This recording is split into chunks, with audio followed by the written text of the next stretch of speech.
Hey, what's good, everybody? We're back. I'm Kyle Alexander. And I'm Michelle Lee. And this is the KM Book Club. Ooh, ooh, ooh, ooh, ooh. We are here, like we were telling you in the first video, the intro, that we are here to review The Waits. Boom.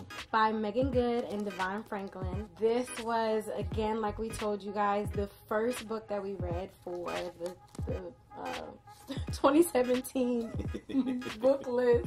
If you did miss the intro video, definitely hit that. Go back and watch that first so this makes sense. We are reviewing these books, letting you know what our highlights are, what the lowlights were, what stuck out to us, what resonated, what we found as a connection, giving you our rating system to let you know what we thought. So he's gonna have his low rating system. I'm gonna have my low rating system. We're gonna let y'all know how we felt about it and tell us what you thought about the book. So first read the book and then let us know what you thought of the book. Again, this is not at all relationship advice. Simply what we're doing is sharing what we got from the book, what works in our relationship, and hopefully what you can find in the book and what, you know, maybe will work and won't work in your relationship. Come on now. First and foremost, we got to go over the rating system so y'all know how this works. And we're pulling no punches. Nah, not at all. So if we loved it, we loved it. If we hated it, we hated it. Number one is dry. Dry is just like, yeah, you probably don't need to read this one. Even if we label it a 1, we got something out of it, but not as much as we thought we were going to. Now we get to number 2 being burly. And the reason we're calling that burly is because we barely made it. It was rough. It was a struggle. We had to like get up and walk around the house. Now we get up to number 3, which is Basic Cable. It was alright. It was cool. It's like the AOL dial-up. It's like kind of like how you sit in church sometimes and that sermon's just not for you. It's like, a good sermon. It's a great sermon. You're a great... But that wasn't for me. Number 4, which is Lucked Up. So that... On the real one, real one. It was good. That one is like you grab a book and you're thinking, this is just going to be okay. And then it's dope. Like you're highlighting, underlining, and every single thing in that book like resonates with you. Last but not least, number 5 is Change Your Life. Kick you in the face. It was good. So when we say it's 5. Facts though. If we say it's a 5, that book is literally gonna change your life. You should put down whatever you're reading, or finish whatever you're reading. If you're not reading, this is the book to get you started because it's gonna get you through. It's gonna excite you. It's going to motivate you. It's really just a dope read, and that's kind of how certain books were for us. Like we didn't want to read certain books, so we got in the beginning of the book, and like chapter 1 is just right out of the gates, like boom. Yeah, it was just an easy read, smooth sailing. Yeah. Couldn't put it down. Looked up, we almost done, and we're still turning pages. Yeah, some of these books here, we started them and went like 5-6 chapters straight. Easy. So it's just an easy read. That's a change your life type of book, and it will literally. And the books that we say change your life, we refer back to all the time, every day, every week. We're referring back to those books. So we said, what is it? 1, dry. Yeah. 2, burly.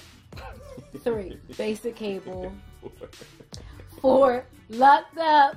And 5, change your life. Let's jump into the week. I'm gonna probably let you go. So, what was your expectations versus reality for this book? You know what? So when we picked up the book, this was the first book we read when we started dating, and we wanted to do something different. I had heard about the book. Most people know who Megan Good is. I had heard Devon Franklin.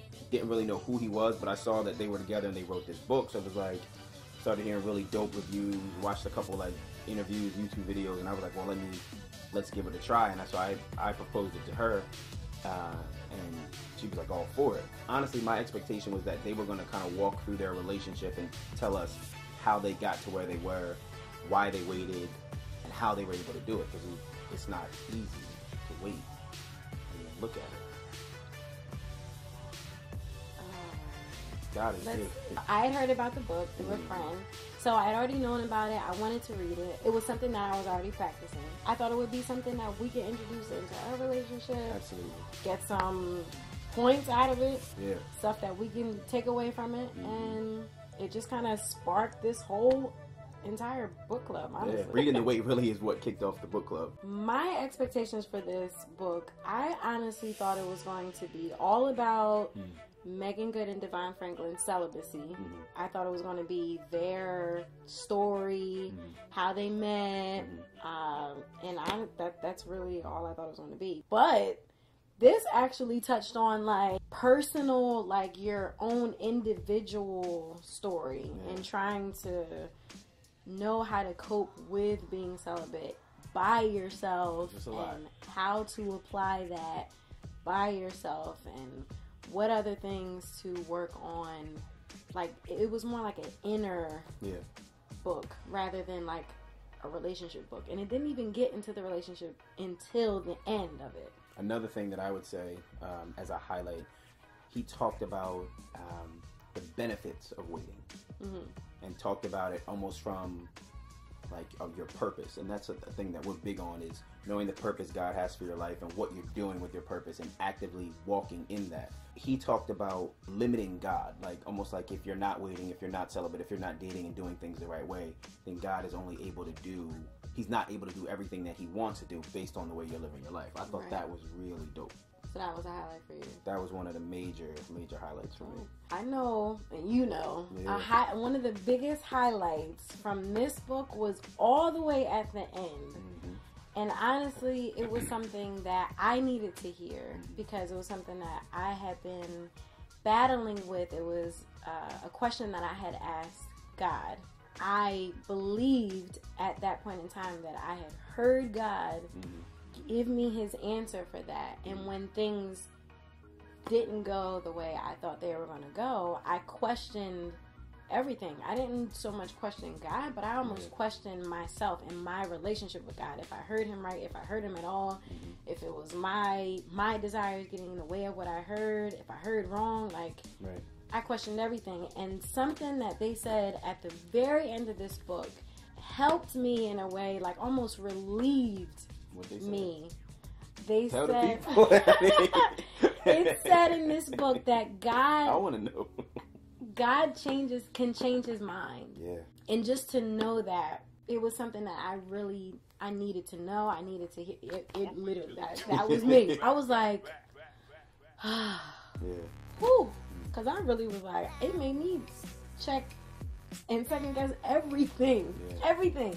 At every time, oh yeah, like God said. And I was like, maybe he didn't say that. And honestly, people's choices can change God's mind. So at the end of the day, we all have a choice. So even though God has his will, we still have our free choice in the matter. And then our free will and our choice that we make can kind of alter what God had. It does. What God originally intended, and it does alter what God originally intended. So it changes his mind. So I needed to use that. So y'all, thank you.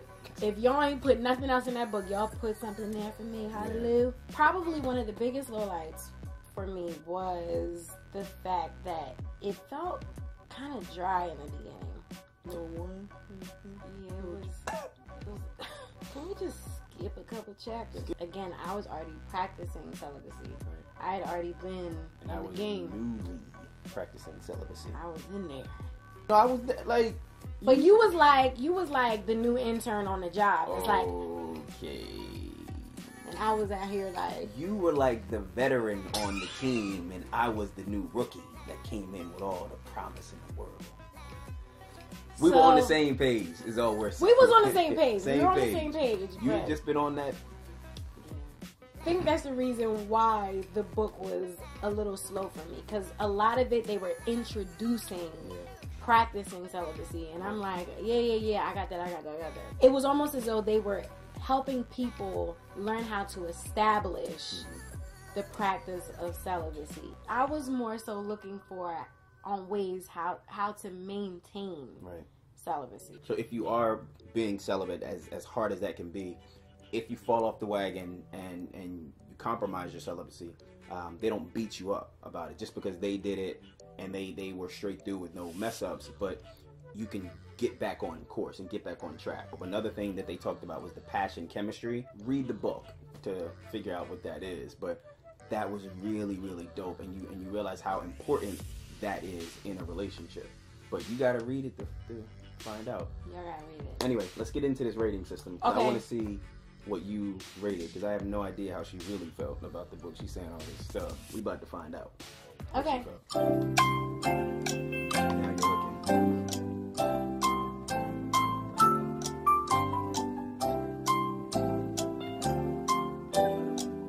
I'm ready. Okay, I'm ready. You want to go first? You want to do the same time? We can do it at the same time. All right. All right. 1, 2, 3. Boom. Change your life? I said basic cable. Why'd you say change your life? Well, make sure you do the change your life. Yeah, like, it was dope for me because, like, I was celibate, but I was newly celibate. All the things in that book were like, they all resonated with me. They resonated with like where I was, what I was thinking, what I was feeling. You know what I mean? Mm-hmm. So to me, it was like an eye opener. It was like, oh wait, you can be celibate and still do all these other dope things. Now that like sex isn't the main thing on the table, which a lot of times in previous relationships that I have, that it had been. It's like we're taking this off the table, so now you can fully focus on your purpose. You can fully see that person for who they are. You can fully, and this is the first relationship I've been in where like I've been celibate. I was able to then see you differently, and that book actually allowed me to see you in a different light, in a better light than I had ever seen anybody. Then he talked about the passion chemistry. He talked about God like changing his mind. He was like, if you take your life and you look at your life and you look at, it's almost like this is what God wanted you to do or wanted to do in your life, but this is what like your lifestyle allowed him to do. And he says that in the book. Like that like blew my mind. It like changed everything for me, because it's like, well, how long have I been living limiting God by the way I was living, the way I was dating, the way I was conducting myself. So I did not think you were going to say change your life. maybe you want to change your rating a little bit, sister. I do not. I gave it a basic cable. It had a lot of good points, but again, the beginning was really slow for me. Okay. The end is where it started to have a lot of the meat that I was looking for and that I needed and that I like fed off of. They did have some really good points. I know one point that we had already discussed was having clouded vision or looking through like a blurry lens when sex is in the relationship or incorporated in the relationship. It kind of limits you from really seeing the red flag. A lot of people look at sex sometimes as a quick fix. That's a temporary fix. So when you're temporarily fixing something, it's still there, and honestly, it's still broken, and it might actually be accumulating. Like, it might be getting bigger by not having sex and by practicing celibacy in a relationship. It forces you to deal with situations that... Well, it forces you to see the person for who they really are. Right. Yeah. There's no blinders on. There's no mask on. People go through relationships and think, well, if this is good, if the sex is good, if that's good, then I can go through this relationship. And now it's like, well, if the person is good, if the person is truly for me, now I can fully see who they are, because there's nothing clouding my judgment. Yeah. Now, in conclusion, since we have given you guys everything we've had in these books, Everything. the highlights, the lowlights, the stuff that resonated, stuff we didn't like. Everything. The next book that we are doing for episode... Deuce. Oh, wait. Trace. Can I get a drum roll? 5 Love Languages. Boom. By Gary Chapman. Hey. He did some work on this, okay? He was right. He was right. This is what we'll be going over. If you haven't done so yet, go ahead and pick this book up so you guys will be prepared and right in step with us when we go over it in the next episode. Continue to...